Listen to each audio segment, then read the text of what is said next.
Questions भी लगवाएंगे। इसी प्रकार हम इस चैनल पर इन दोनों बुक को कंप्लीट करेंगे, जो आपके आने वाले एग्जाम के लिए काफ़ी हेल्पफुल साबित होगी।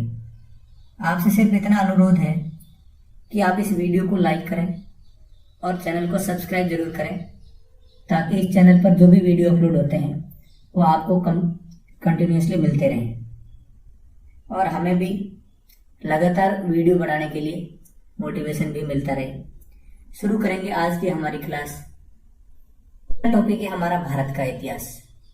भारत के इतिहास के संबंधित जितने भी ल्यूसेंट बुक के पॉइंट्स दे रखे हैं वो सारे मैंने यहाँ पे ले रखे हैं, ताकि आपको एक भी पॉइंट समझने में कोई भी समस्या ना हो।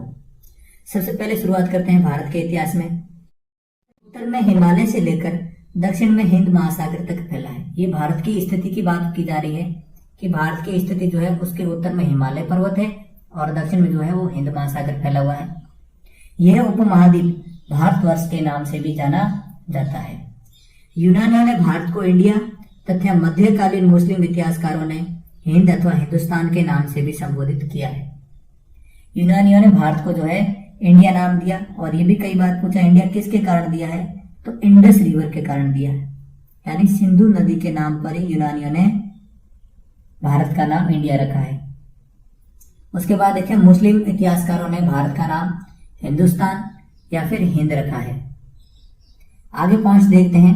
भारतीय इतिहास को अध्ययन की सुविधा के लिए 3 भागों में बांटा गया है: प्राचीन भारत, मध्यकालीन भारत, आधुनिक भारत। आने वाले वीडियोज में हम इनके बारे में कंप्लीट चर्चा भी करेंगे। प्राचीन भारत की जानकारी के प्रमुख 4 स्रोत हैं। अब अपने इतिहास की जो है इतिहास की जानकारी हमें जो है प्रमुख कई सारे स्रोतों से प्राप्त होती है, और अपने इतिहास के जो स्रोत है वो कौन कौन से प्रमुख स्रोत है। पहला है धर्म ग्रंथ, फिर ऐतिहासिक ग्रंथ, फिर है विदेशियों के विवरण, और उसके बाद में पुरातात्विक साक्ष्य। ये सभी माध्यम हैं जिनके द्वारा हमें हमारे प्राचीन इतिहास के बारे में जानकारी प्राप्त हुई है, और किस इतिहास या फिर किस ग्रंथ से हमें क्या जानकारी प्राप्त हुई है ये हम आगे आगे पढ़ते चलेंगे। सबसे पहले बात करें भारत में प्राचीन धर्म ग्रंथ कौन सा है, वेद है, और जिसके संकलनकर्ता वेद व्यास को माना जाता है।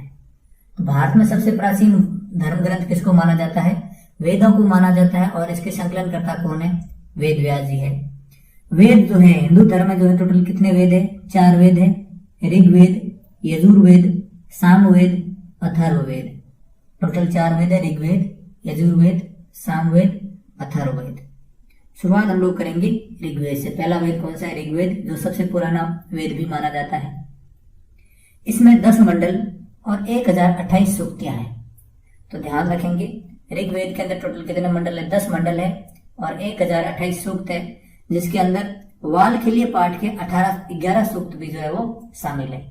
तो वाल्खिल्य पाठ के भी कितने सूक्त है, 11, जो भी 1028 सूक्तों के अंदर शामिल है। और इसके अंदर टोटल कितनी ऋचाएं हैं, तो 10,462 ऋचाएं हैं। ध्यान रखेंगे ऋग्वेद के अंदर 10 मंडल है, 1028 सूक्तियां हैं और 10,462 ऋचाएं हैं। इस वेद की ऋचाओं को पढ़ने वाले ऋषि जो होते हैं उसको होत्र कहते हैं। ठीक है, तो उस ऋषि को क्या कहा जाता है, होत्र, जो ऋग्वेद की ऋचाओं को पढ़ते हैं। इस वेद से आर्य की राजनीतिक प्रणाली एवं इतिहास के बारे में जानकारी मिलती। जो आर्य थे, आर्यों की राजनीतिक प्रणाली और उनके इतिहास के बारे में जानकारी हमें किस वेद से प्राप्त होती है, ऋग्वेद से। इस वेद से विश्वामित्र द्वारा रचित ऋग्वेद के 3रे मंडल में सूर्य देवताओं के सावित्री को समर्पित गायत्री मंत्र है। बहुत बार क्वेश्चन पूछा गया है कि गायत्री मंत्र निम्न में से किस वेद में संकलित है। तो गायत्री मंत्र जो है वो ऋग्वेद में है, और कौन से मंडल में है, 3 नौवें मंडल में, और किसको समर्पित है, देवता सूर्य देवता को समर्पित। तो ये भी पूछ ले कि ऋग्वेद के कौन से मंडल में देवता सोम का उल्लेख किया गया है, तो 9वें मंडल में। और इसके 8वें मंडल की हस्तलिखित ऋचाओं को खिल कहा जाता है। जो इसके 8वें मंडल में जो हाथ से लिखी हुई ऋचाएं हैं उनको क्या नाम दिया गया है, खिल दिया गया है। आगे देखते हैं चतुर्वर्णीय समाज की कल्पना का आदि स्रोत ऋग्वेद के 10वें मंडल में वर्णित पुरुष सूक्त है। ये भी पॉइंट ध्यान रखेंगे कि जो चतुर्वर्ण की जो व्यवस्था है, जिसके अनुसार जो है भारतीय समाज को जो है 4 वर्णों में बांटा गया है, ब्राह्मण, क्षत्रिय, वैश्य और शूद्र। इसकी जो है अपने को जानकारी कहाँ से मिलती है? तो ऋग्वेद के 10वें मंडल में इसका वर्णन लिख किया हुआ है। और किस सूक्त में किया गया है? पुरुष सूक्त में। तो ऋग्वेद के 10वें मंडल के पुरुष सूक्त में इसका वर्णन है, जिसके अनुसार 4 वर्ण है, ब्राह्मण, क्षत्रिय, वैश्य और शूद्र। और इसका जो डिटेल देखें तो ब्राह्मण के क्रमश मुख, भुजाओं, जंघाओं और चरणों से उत्पन्न हुए। तो ब्राह्मण जो है वो ब्रह्मा जी के मुख से उत्पन्न हुए हैं, क्षत्रिय ब्रह्मा जी की भुजाओं से, वैश्य ब्रह्मा जी की जंघाओं से और शूद्र जो है वो ब्रह्मा जी की चरणों से उत्पन्न हुए हैं। ऋग्वेद में इंद्र के लिए 250 और अग्नि के लिए 200 ऋचाओं की रचना की गई है। तो ऋग्वेद में इंद्र भगवान के लिए 250 ऋचाएं हैं और अग्निदेव के लिए 200 ऋचाओं की रचनाएं की गई है। आगे देखेंगे यजुर्वेद, दूसरा योग कौन सा है? यजुर्वेद। सस्वर पाठ के लिए मंत्रों तथा बलि के समय अनुपालना किए गए नियमों का संकलन जो है वो यजुर्वेद में मिलता है। तो सस्वर पाठ के लिए और बलि के समय जो नियमों की पालना की जाती है, इनका वर्णन कहाँ मिलता है? यजुर्वेद में। इसके पठनकर्ता को क्या कहा जाता है? अध्वर्यु कहा जाता है। तो ध्यान रखेंगे, जो ऋग्वेद की ऋचाओं का पालन करता है या जो ऋग पठन करता है उसको होत्री कहते हैं, और जो यजुर्वेद के जो पाठ करता है उसको बोलते हैं अध्वर्यु। तो ध्यान रखेंगे, अध्वर्यु कहा जाता है। और ये ऐसा वेद है जो गद्य और पद्य दोनों में लिखा हुआ है। तो ऐसा कौन सा वेद है जिसको गद्य और पद्य दोनों में लिखा हुआ है? वो कौन सा? यजुर्वेद। तीसरा हमारा वेद है सामवेद। इसके पठन कर्ता को जो है उद्रात्र कहा जाता है। इसके पठनकर्ता को उद्रात्री कहा जाता है और इसे भारतीय संगीत का जनक भी कहा जाता है। तो क्वेश्चन ऐसा भी पूछा जा सकता है कि किस वेद में संगीत का वर्णन मिलता है या भारतीय संगीत का वर्णन मिलता है? तो वो है सामवेद। और सामवेद को भारतीय संगीत का जनक भी कहा जाता है। आगे हम लोग देखेंगे अथर्ववेद। अथर्ववेद जो है वो अथर्वा ऋषि द्वारा रचित किया गया है। तो किस ऋषि के द्वारा जो है अथर्ववेद को रचित किया गया है? रचयिता कौन है? अथर्वा ऋषि है। और इस वेद में क्या लिखा हुआ है?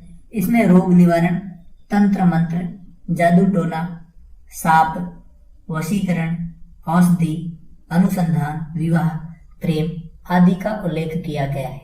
अथर्ववेद में जादू टोना, तंत्र मंत्र, रोग निवारण, प्रेम, विवाह, अनुसंधान, औषधि, साप, वशीकरण, इन सब का जो है वो उल्लेख कहाँ मिलता है? अपने को अथर्ववेद में मिलता है। इसमें सभा एवं समिति को प्रजापति की 2 पुत्रियां कहा गया है। सभा और समिति को जो है वो किसकी 2 पुत्रियां कहा गया है? प्रजापति की। तो क्वेश्चन सारी की सारी जो लाइनें हैं वो सबसे महत्वपूर्ण लाइनें हैं, तो ध्यान रखेंगे सभी लाइन्स को जो है नोट करते हुए चलना साथ में। सबसे प्राचीन वेद ऋग्वेद और सबसे बाद का मतलब सबसे नवीनतम वेद कौन सा है? वो अथर्ववेद है। तो ध्यान रखेंगे सबसे प्राचीनतम वेद कौन सा है? ऋग्वेद है। और सबसे नवीनतम वेद कौन सा है? अथर्ववेद है। वेदों को भली भांति समझने के लिए 6 वेदांगों की रचना की गई है। तो अपने हिंदू धर्म में 4 वेद है और 4 वेदों को समझने के लिए किसने वेदांग बनाए गए हैं? 6 वेदांग बनाए गए हैं। और 6 वेदांग कौन कौन से हैं? शिक्षा, ज्योतिष, कल्प, व्याकरण, निरुक्त और छंद। ये प्रमुख 6 वेदांग है। भारतीय ऐतिहासिक कथाओं का सबसे अच्छा और क्रमबद्ध विवरण पुराणों में मिलता है। तो भारत के ऐतिहासिक कथाएं हैं, इनका सबसे सही विवरण कहाँ मिलता है? पुराणों में मिलता है। और पुराणों की रचयिता किसको माना गया है? तो पुराणों के रचयिता माना गया है लोमहर्ष को या फिर इनके पुत्र उग्रश्रवा को माना गया है। तो पुराणों के रचयिता कौन है? लोमहर्ष या उग्रश्रवा है। और इन पुराणों की संख्या कितनी? 18 है, जिनमें से केवल 5 पुराण कौन कौन से? मत्स्य, वायु, विष्णु, ब्राह्मण और भागवत। 5 पुराण कौन कौन से? मत्स्य पुराण, वायु पुराण, विष्णु पुराण, ब्राह्मण पुराण और भागवत पुराण। इनमें ही राजाओं की वंशावली पाई जाती है। अधिकतर पुराण सरल और संस्कृत श्लोक में लिखे गए हैं। तो पुराणों की भाषा क्या है? संस्कृत श्लोकों में लिखे गए हैं। स्त्रियां तथा शूद्र जिन्हें वेद पढ़ने की अनुमति नहीं दी जाती थी। तो प्राचीन समय में जो है स्त्रियों और शूद्रों को जो है वो वेद पढ़ने की अनुमति नहीं दी जाती थी, लेकिन वे भी पुराणों को सुन सकते थे। उन्हें पुराणों को सुनने की अनुमति दी जाती थी और पुराणों का पाठ पुजारी मंदिरों में किया करते थे। पुराणों का पाठ कहाँ किया जाता था? मंदिरों में। स्मृति ग्रंथों में सबसे प्राचीन एवं प्रमाणिक मनुस्मृति मानी जाती है। यह शुंग काल का मानक ग्रंथ है। सबसे प्राचीन पुराण कौन सा है? मत्स्य पुराण है। पुराणों में सबसे प्राचीन और प्रमाणिक मत्स्य पुराण है। लेकिन अगर स्मृति ग्रंथों की बात की जाए तो भारत का सबसे पुराना स्मृति ग्रंथ कौन सा है? मनुस्मृति है। अब पीछे वाला देखते हैं और कुछ पुराण, और वो किस पुराण जो है वो किस वंश से संबंधित है, या फिर पुराण किस वंश से संबंधित रचना हुई थी, ऐसे देखते हैं। तो विष्णु पुराण किस वंश से संबंधित है? मौर्य वंश से संबंधित है। मत्स्य पुराण जो है वो आंध्र सातवाहन वंश से संबंधित है और वायु पुराण गुप्त वंश से संबंधित है। ध्यान, विष्णु पुराण मौर्य वंश, मत्स्य पुराण आंध्र सातवाहन वंश और वायु पुराण गुप्त वंश से संबंधित है। अब आगे कुछ और पाठ देखते हैं। जातक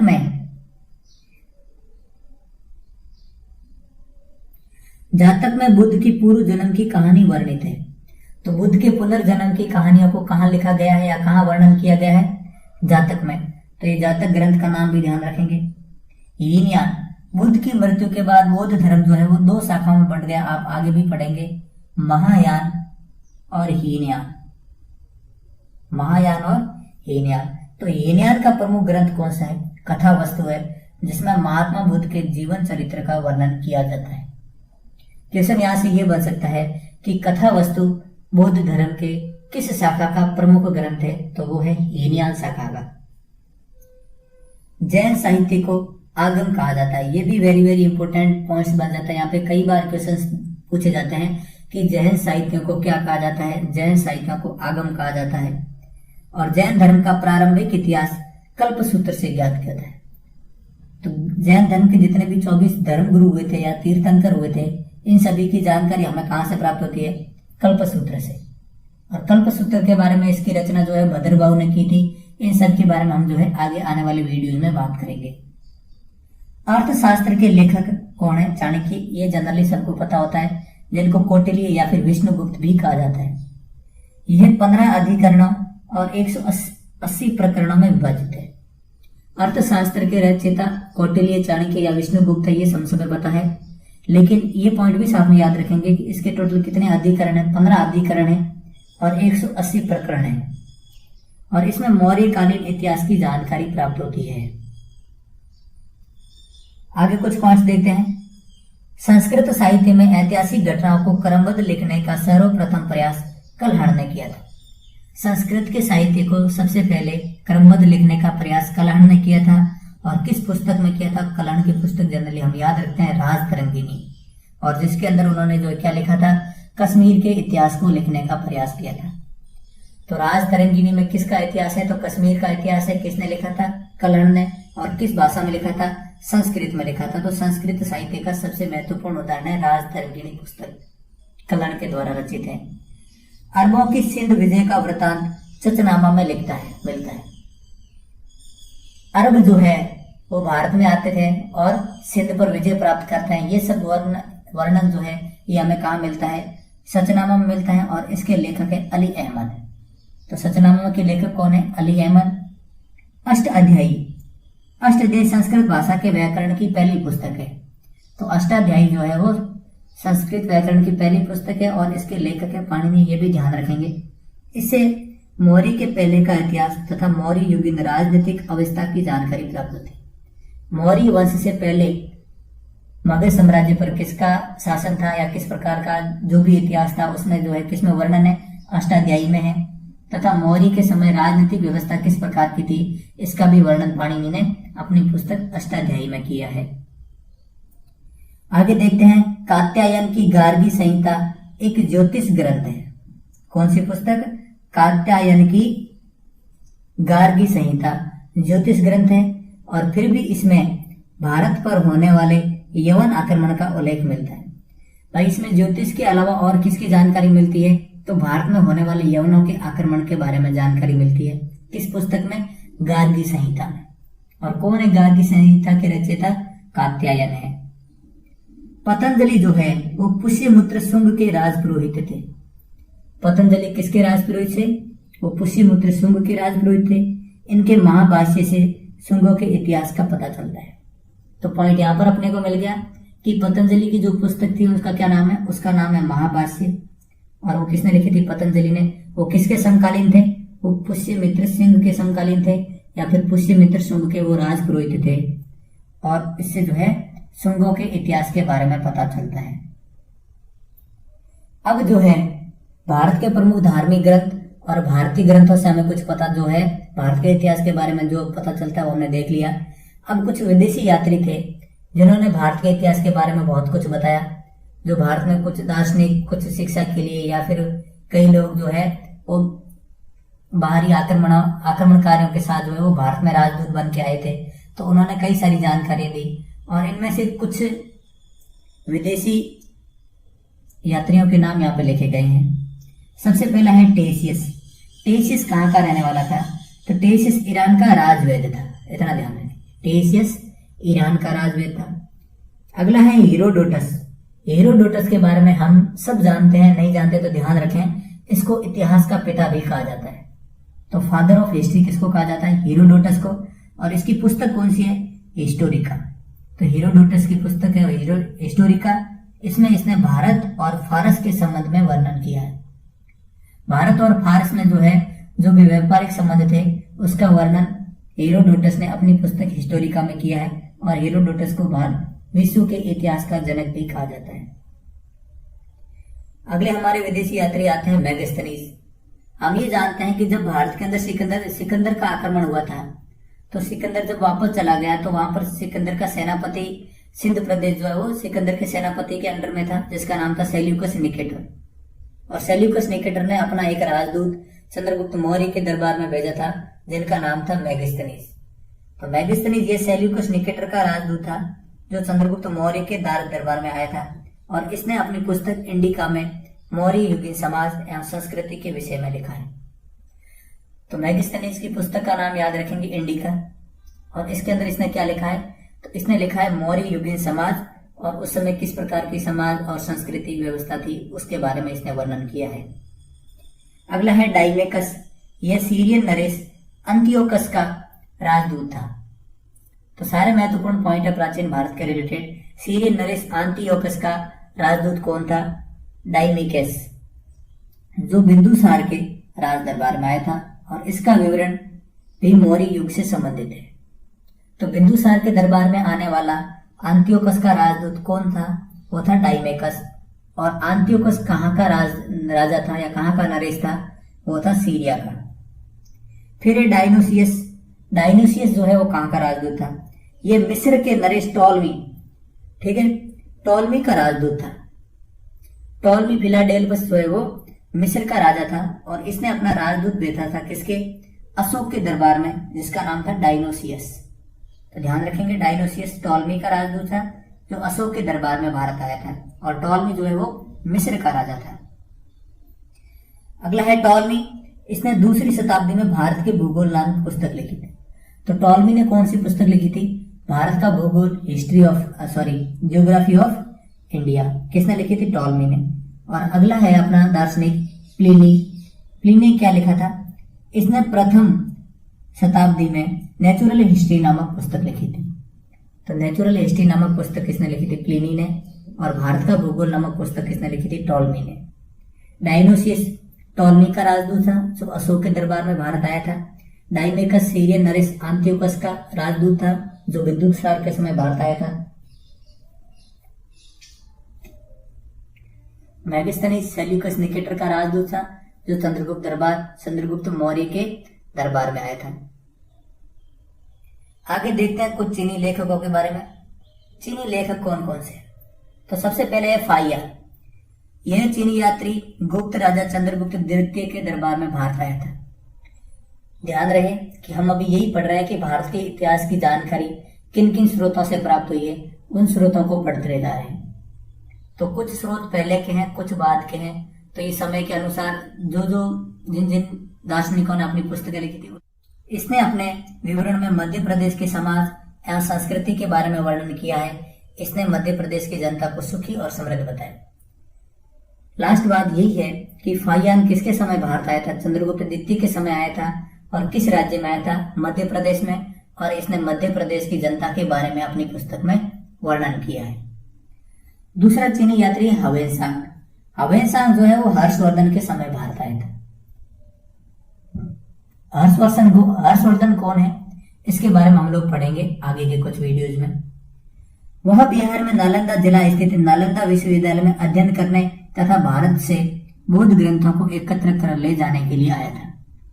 हवेनसांग भारत में हर्षवर्धन के समय आया था।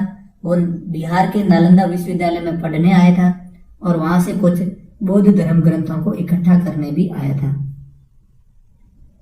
इसका भ्रमण वृत्तांत सियुकी नाम के प्रसिद्ध है।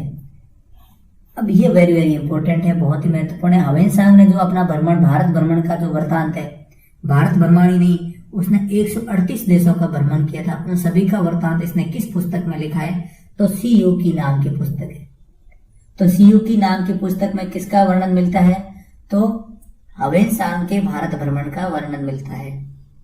हवेनसांग के अध्ययन के समय नालंदा विश्वविद्यालय जो था उसके कुलपति थे आचार्य शीलभद्र।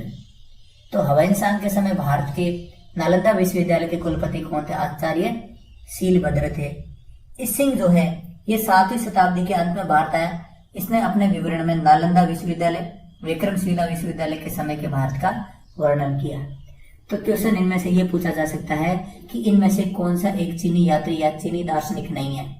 तो चीनी दार्शनिकों के नाम ध्यान रखेंगे, फाहियान, हवेनसांग और इसिंग।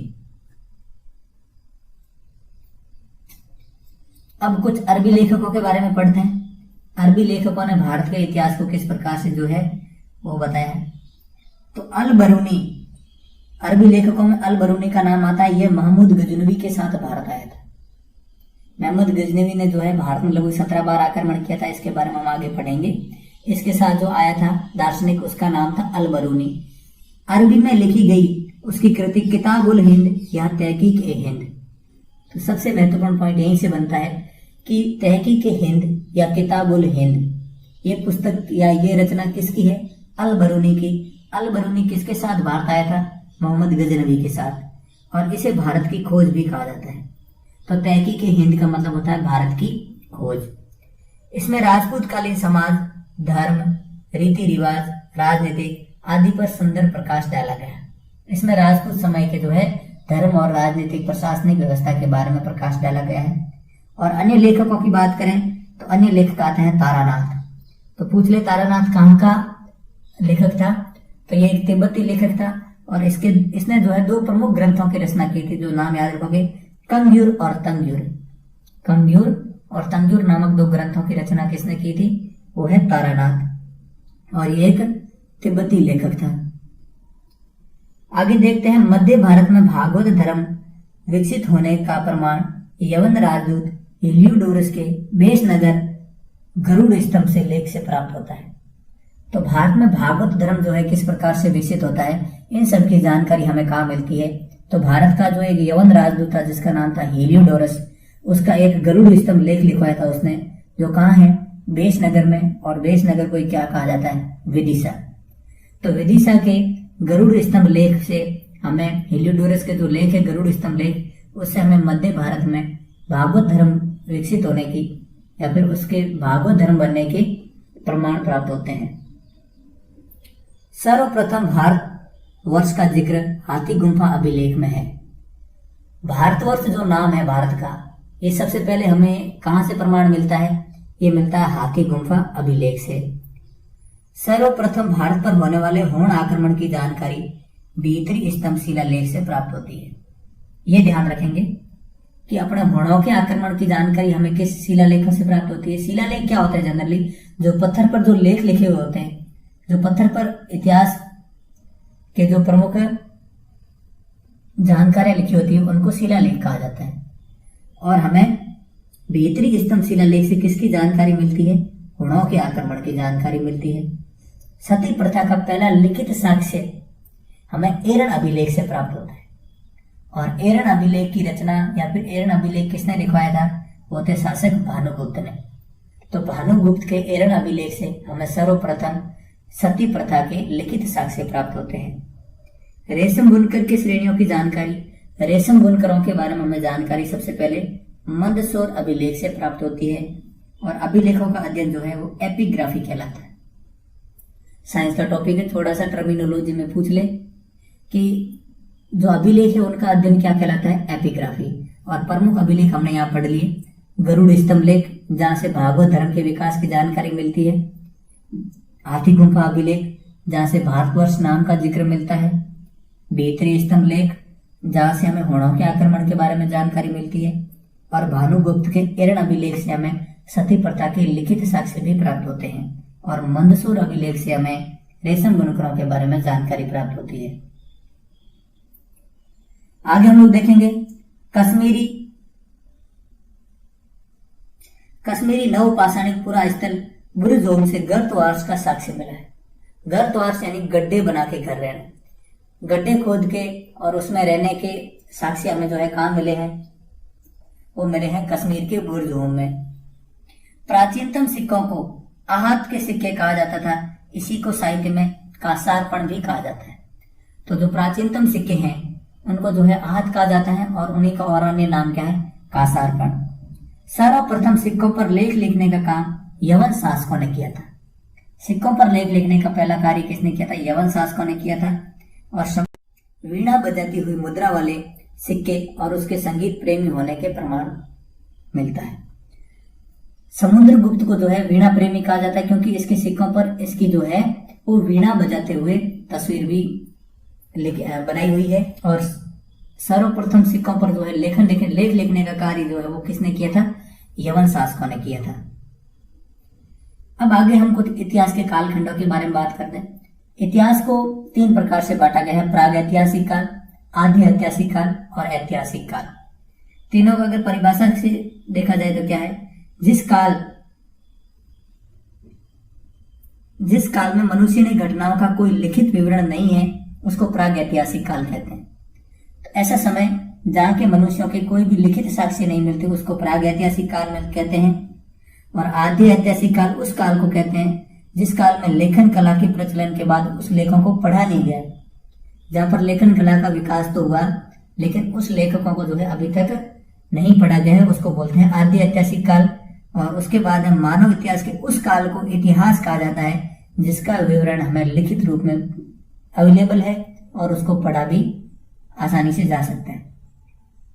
तो 3 प्रकार के कालखंडों में विभाजित किया गया, प्राग ऐतिहासिक काल जिसके कोई लिखित साक्ष्य प्राप्त नहीं हुए, आधि ऐतिहासिक काल जिसके लिखित साक्ष्य तो प्राप्त हुए लेकिन उनको अभी तक पढ़ा नहीं गया है, और ऐतिहासिक काल जिनके लिखित साक्ष्य प्राप्त भी हुए और उनको पढ़ा भी गया है और उनके बारे में हमें जो है जानकारी भी है। उसके बाद देखते हैं पूर्व पाषाण युग के मानव की जीविका का मुख्य स्रोत शिकार था। पाषाण युग कहाँ से आ गया, तो प्राग ऐतिहासिक काल को पुनः 3 भागों में बांटा गया, आप सुनेंगे। तो एक है पुरा पाषाण काल, एक है पाषाण काल, एक है नव पाषाण काल। तो पुरा पाषाण काल में मनुष्य को जो है जीविका का स्रोत क्या था, शिकार करना। आग का आविष्कार जो है वो भी पुरा पाषाण काल में हुआ था, और पहिए का आविष्कार नव पाषाण काल में हुआ था। तो आग का आविष्कार पुरा पाषाण काल में हुआ और पहिए का आविष्कार नव पाषाण काल में हुआ है। मनुष्यों में स्थायी निवास की प्रवृत्ति का प्रभाव जो है वो नव पाषाण काल में हुई है। मनुष्यों ने स्थायी तरीके से रहने की शुरुआत कहाँ से कब से की है, नव पाषाण काल से की है। और उन्होंने सबसे पहले अपने किस जानवर को पालतू बनाया, कुत्ते को। कई बार क्वेश्चन पूछा जाता है कि मनुष्यों ने किस जानवर को सबसे पहले पालतू बनाया था, वो है कुत्ता। मनुष्यों में सर्वप्रथम तांबा धातु का प्रयोग किया, उसके द्वारा बनाया जाने वाला पहला औजार था कुल्हाड़ी। तो मनुष्यों के द्वारा उपयोग में लिया जाने वाला पहला धातु कौन सी है, तो पहली धातु है तांबा। और पहला औजार जो बनाया गया था उसका नाम क्या है, वो कौन सा है, कुल्हाड़ी। और कुल्हाड़ी के अवशेष हमें कहाँ प्राप्त हुए, तो हमें अतिरमपक्कम तमिलनाडु से प्राप्त हुए। तमिलनाडु के अतिरमपक्कम से हमें कुल्हाड़ी के साक्ष्य मिले। कृषि का आविष्कार नव पाषाण काल में हुआ। प्राग ऐतिहासिक काल अन्न उत्पादक स्थल मेहरगढ़ पश्चिमी बलूचिस्तान में स्थित है। जो मनुष्यों ने कृषि का आविष्कार है वो किस काल में किया था, पाषाण काल में किया था। तो पूरा पाषाण काल, बीच में पाषाण काल और उसके बाद में आता है नवपाषाण काल। तो कृषि का आविष्कार किया था उन्होंने नवपाषाण काल में, और इसके अवशेष हमें कहाँ से मिले हैं, वो मेहरगढ़ से मिले हैं, जो वर्तमान में पश्चिमी बलूचिस्तान। कृषि के लिए अपनाई गई सबसे प्राचीनतम फसल कौन सी है? तो सबसे पहले जो है मनुष्यों ने किस फसल को जो है उगाना या कृषि करनी शुरू की थी? तो इसका सही है गेहूं और जौ। गेहूं और जौ सबसे पहले मनुष्य ने उगाई थी, और इसमें भी अगर एक ही ऑप्शन आए तो इसका सही आंसर करेंगे हम लोग जौ। आगे है पल्लावरम नामक स्थान पर प्रथम भारतीय पुरापाषाण कलाकृति की खोज हुई थी। तो भारतीय पुरापाषाण की पहली कलाकृति की खोज जो है वो कहां पर हुई थी? पल्लावरम नामक स्थान पर हुई थी। ये कहां पर है? ये तमिलनाडु में स्थित है। तो क्वेश्चन ऐसे आ सकता है कि पल्लावरम नामक स्थान किस काल से संबंधित है? तो वह पुरापाषाण काल से संबंधित है। यहाँ पर जो है पहली बार पुरापाषाण की कलाकृति की खोज हुई थी। भारत में पूर्व प्रस्तर युग अधिकांश औजार स्फटिक के बनाए जाते थे। प्रस्तर युग का मतलब क्या हो गया? पाषाण काल। मतलब पुरापाषाण काल के समय भारत में अधिकतर जो औजार बनते थे वो किसके बनते थे? स्फटिक पत्थर के बनते थे। इसको क्वार्टजाइट भी बोलते हैं, यानी जो ग्रेनाइट पत्थर होता है जो काफी शार्प भी होता है, उसके जो है पुरापाषाण काल के समय हथियार बनाए जाते थे, जिसको स्फटिक या क्वार्टजाइट चट्टानें भी कहा जाता है। भारत का सबसे प्राचीन नगर मोहनजोदड़ो था, जिसका अर्थ है मृतकों का टीला। अब भारत में शहरों की बात की जाए तो भारत का पहला शहर कौन सा था? मोहनजोदड़ो, जिसका अर्थ होता है मृतकों का टीला। इस वीडियो में हमने भारत की इतिहास के प्रमुख जानकारी के जो प्रमुख स्रोत है उनके बारे में हमने पढ़ा, लेखकों के बारे में पढ़ा, कई सारी बुक्स के बारे में पढ़ा जिनके बारे में बहुत बार क्वेश्चन पूछे जाते हैं। और आगे आने वाले वीडियो में हम लोग इसके आगे इतिहास के आगे के जो है पॉइंट्स को पढ़ेंगे। कैसा लगा आपको ये वीडियो? कमेंट करके जरूर बताएं, और अपने इस चैनल को सब्सक्राइब भी जरूर करें और वीडियो को लाइक और शेयर भी करें। Thank you. जय हिंद, जय भारत।